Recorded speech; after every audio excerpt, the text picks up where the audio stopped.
ਜੋ ਚਾਰਲੀ ਕਰਕ ਆ ਉਹਦੀ ਖਬਰ ਸਾਂਝੀ ਕਰਦੇ ਜਾਈਏ ਤੇ ਚਾਰਲੀ ਕਰਕ ਦਾ ਕੱਲ ਜਿਹੜਾ ਫਿਊਨਰਲ ਸੀਗਾ ਉਹਨਾਂ ਦਾ ਐਰੀਜ਼ੋਨਾ ਦੇ ਵਿੱਚ ਕਹਿੰਦੇ ਲੱਖ ਤੋਂ ਵੱਧ ਲੋਕ ਜਿਹੜੇ ਆ ਇਕੱਠੇ ਹੋਏ ਸੀਗੇ ਤੇ ਉਸ ਫਿਊਨਰਲ ਦੇ ਵਿੱਚ ਵੱਖ-ਵੱਖ ਜਿਹੜੇ ਲੋਕ ਆ ਉਹ ਬੋਲੇ ਵੀ ਹੈਗੇ ਆ ਜਿਨ੍ਹਾਂ ਵਿੱਚ ਪ੍ਰੈਜ਼ੀਡੈਂਟ ਡੋਨਲਡ ਟਰੰਪ ਸੀਗੇ ਇਸ ਤੋਂ ਬਿਨਾਂ ਜੇਡੀ ਵੈਂਸ ਚਾਰਲੀ ਕਰਕ ਦੀ ਵਾਈਫ ਤੇ ਹੋਰ ਬਹੁਤ ਪ੍ਰੋਮੀਨੈਂਟ ਲੋਕ ਬੋਲੇ ਜਿੱਥੇ ਚਾਰਲੀ ਕਰਕ ਦੀ ਵਾਈਫ ਨੇ ਇਹ ਕਿਹਾ ਵੀ ਮੈਂ ਉਸ ਕਾਤਲ ਨੂੰ ਮਾਫ ਕਰ ਦਿੰਨੀ ਆ ਵੀ ਮੇਰਾ ਕੋਈ ਗੁੱਸਾ ਨਹੀਂ ਹੈ ਜੋ ਧਰਮ ਦੇ ਹਿਸਾਬ ਦੇ ਨਾਲ ਦੱਸਿਆ ਗਿਆ ਹੈਗਾ ਉੱਥੇ ਜੇਡੀ ਵੈਂਸ ਨੇ ਉਸ ਨੂੰ ਇੱਕ ਤਰ੍ਹਾਂ ਦੇ ਨਾਲ ਕ੍ਰਿਸਚੀਅਨਾਂ ਦਾ ਸ਼ਹੀਦ ਜਿਹੜਾ ਆ ਅਨਾਉਂਸ ਕੀਤਾ ਹੈਗਾ ਕੱਲ ਸਟੇਟ ਫਾਰਮ ਸਟੇਡੀਅਮ ਜੋ ਗਲੈਂਡੇਲ ਐਰੀਜ਼ੋਨਾ ਦੇ ਵਿੱਚ ਹੈਗਾ ਆ ਉੱਥੇ ਲੋਕ ਇਕੱਠੇ ਹੋਏ ਸੀ ਜੋ ਚਾਰਲੀ ਕਰਕ ਰਾਈਟ ਵਿੰਗ ਐਕਟਿਵਿਸਟ ਹੀ ਆਪਾਂ ਉਹਨਾਂ ਨੂੰ ਕਹਿ ਸਕਦੇ ਹੈਗੇ ਆ ਜਿਸ ਨੂੰ ਇੱਕ ਯੂਟਾ ਯੂਨੀਵਰਸਿਟੀ ਦੇ ਵਿੱਚ ਜਿਸ ਟਾਈਮ ਉਹ ਲੈਕਚਰ ਦੇ ਰਿਹਾ ਸੀ ਗੋਲੀ ਮਾਰ ਕੇ ਮਾਰ ਦਿੱਤਾ ਗਿਆ ਸੀਗਾ ਸੋ ਬਹੁਤ ਸਾਰੇ ਲੋਕਾਂ ਨੇ ਮੇਕ ਅਮਰੀਕਾ ਗ੍ਰੇਟ ਅਗੇਨ ਦੀਆਂ ਬੇਸਬਾਲ ਕੈਪਸ ਪਾਈਆਂ ਹੋਈਆਂ ਸੀਗੀਆਂ ਅਮਰੀਕਨ ਫਲੈਗਸ ਲਾਏ ਹੋਏ ਸੀ ਕਈਆਂ ਨੇ ਟੀ-ਸ਼ਰਟਸ ਪਾਈਆਂ ਹੋਈਆਂ ਸੀਗੀਆਂ ਕਰਕ ਦੀ ਜਿਹੜੀ ਵਿਡੋ ਐਰਕਾ ਕਰਕ ਆ ਉਸ ਨੂੰ ਨਵਾਂ ਸੀਈਓ ਜਿਹੜਾ ਉਸ ਦੀ ਜਿਹੜੀ ਆਰਗੇਨਾਈਜੇਸ਼ਨ ਸੀਗੀ ਟਰਨਿੰਗ ਪੁਆਇੰਟ ਯੂਐਸਏ ਉਹਦਾ ਬਣਾ ਦਿੱਤਾ ਗਿਆ ਹੈਗਾ ਆ ਇਹ ਕਰਕ ਨੇ ਜਿਹੜੀ ਨਾਨ ਪ੍ਰੋਫਿਟ ਆ 2012 ਦੇ ਵਿੱਚ ਸ਼ੁਰੂ ਕੀਤੀ ਸੀ ਐਜ਼ ਅ ਯੰਗ ਕੰਜ਼ਰਵੇਟਿਵ ਤੇ ਪ੍ਰੈਜ਼ੀਡੈਂਟ ਟਰੰਪ ਵਾਈਸ ਪ੍ਰੈਜ਼ੀਡੈਂਟ ਇਹ ਸਾਰੇ ਜਿਹੜੇ ਆ ਉੱਥੇ ਪਹੁੰਚੇ ਸੀ ਸੋ ਪੂਰਾ ਜਿਹੜਾ ਸਟੇਡੀਅਮ ਆ ਇਹ ਭਰਿਆ ਹੋਇਆ ਸੀ ਉਸ ਤੋਂ ਬਾਅਦ ਵੀ ਹਜ਼ਾਰਾਂ ਦੀ ਗਿਣਤੀ ਦੇ ਵਿੱਚ ਲੋਕ ਬਾਹਰ ਰਹੇ ਜਿਹੜੇ ਐਂਟਰ ਨਹੀਂ ਕਰ ਸਕੇ ਸੀ ਕਹਿੰਦੇ 6-6 7-7 ਘੰਟੇ ਪਹਿਲਾਂ ਹੀ ਜਿਹੜੇ ਲੋਕਾਂ ਨੇ ਲਾਈਨਾਂ ਲਾ ਕੇ ਅੰਦਰ ਜਿਹੜਾ ਐਂਟਰ ਹੋਣਾ ਸ਼ੁਰੂ ਕਰ ਦਿੱਤਾ ਸੀਗਾ ਟਰੰਪ ਹੋਣਾ ਨੇ ਚਾਰਲੀ ਕਰਕ ਆਪਣੇ ਭਾਸ਼ਣਾਂ 'ਚ ਕਹਿੰਦਾ ਹੁੰਦਾ ਸੀਗਾ ਵੀ ਹੇਟ ਸਪੀਚ ਨਹੀਂ ਹੁੰਦੀ ਮੈਂ ਆਪਣੇ ਓਪੋਨੈਂਟਸ ਨੂੰ ਹੇਟ ਨਹੀਂ ਕਰਦਾ ਪਰ ਟਰੰਪ ਹੋਣਾ ਨੇ ਕਿਹਾ ਵੀ ਮੈਂ ਤਾਂ ਭਾਈ ਆਪਣੇ ਓਪੋਨੈਂਟ ਨੂੰ ਪੂਰੀ ਹੇਟ ਕਰਦਾ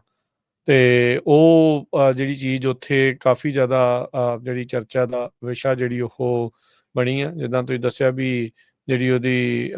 ਵਿਡੋਅਰ ਆ ਉਹਨੇ ਕਿਹਾ ਵੀ ਮੈਂ ਮਾਫ ਕਰਦੀ ਹਾਂ ਤੇ ਟਰੰਪ ਹੋਣਾ ਨੇ ਕਿਹਾ ਵੀ ਆਪਾਂ ਜਿਹੜੇ ਓਪੋਨੈਂਟਸ ਆ ਉਹਨਾਂ ਨੂੰ ਹੇਟ ਕਰਦੇ ਆ ਸ਼ਹੀਦ ਦਾ ਦਰਜਾ ਇਹਨੂੰ ਦਿਵਾਉਣ ਦੀ ਜਿਹੜੀ ਉਹ ਕੋਸ਼ਿਸ਼ ਕੀਤੀ ਗਈ ਚਾਰਲੀ ਕਰਕ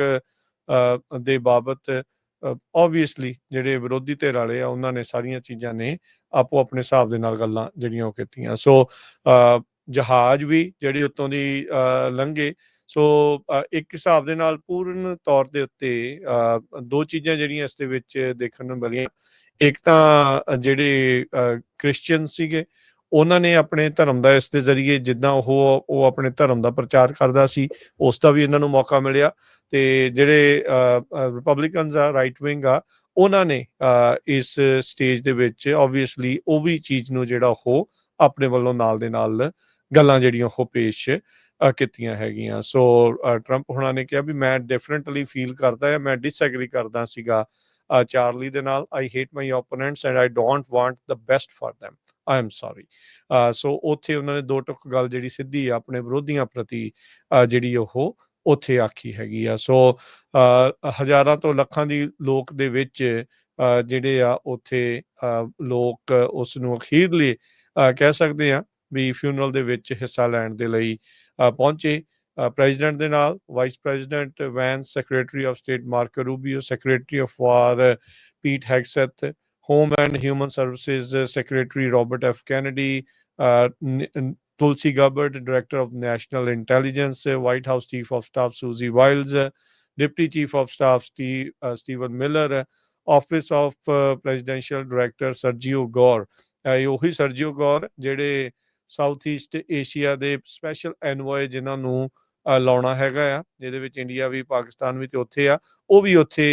ਜਿਹੜੇ ਉਹ ਪਹੁੰਚੇ ਹੋਏ ਸੀਗੇ ਸੋ ਉਸ ਨੂੰ ਲੀਡਰ ਮੈਂਟੋਰ ਮੋਟੀਵੇਟਰ ਦੇ ਤੌਰ ਦੇ ਉੱਤੇ ਜਿਹੜਾ ਉਹ ਪੇਸ਼ ਕੀਤਾ ਜਿਹੜਾ ਉਹ ਜਾ ਰਿਹਾ ਆ ਸੋ ਚਾਰਲਸ ਜੇਮਸ ਕਰਕ ਜੋ ਇਸ ਦਾ ਪੂਰਾ ਨਾਮ ਸੀਗਾ ਇਸ ਨੂੰ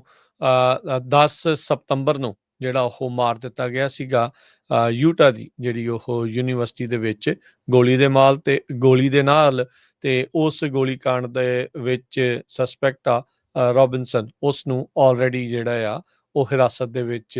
ਲੈ ਲਿਆ ਗਿਆ ਆ ਵੱਖ-ਵੱਖ ਜਿਹੜੇ ਚਾਰजेस ਆ ਉਸ ਉੱਤੇ ਲਗਾ ਦਿੱਤੇ ਗਏ ਆ ਸੋ ਕੱਲ ਕਾਫੀ ਕਹਿ ਸਕਦੇ ਆ ਵੀ ਇਹਨਾਂ ਦੇ ਲਈ ਜਿਹੜੀ ਇਹ ਚਾਰਲੀ ਕਰਕ ਨੂੰ ਸ਼ਰਧਾਂਜਲੀ ਵੀ ਭੇਂਟ ਕੀਤੀ ਗਈ ਤੇ ਭਾਸ਼ਣ ਵੀ ਜਿਹੜੇ ਉੱਥੇ ਨਾਲ ਦੇ ਨਾਲ ਚੱਲੇ ਹੈਗੇ ਆ।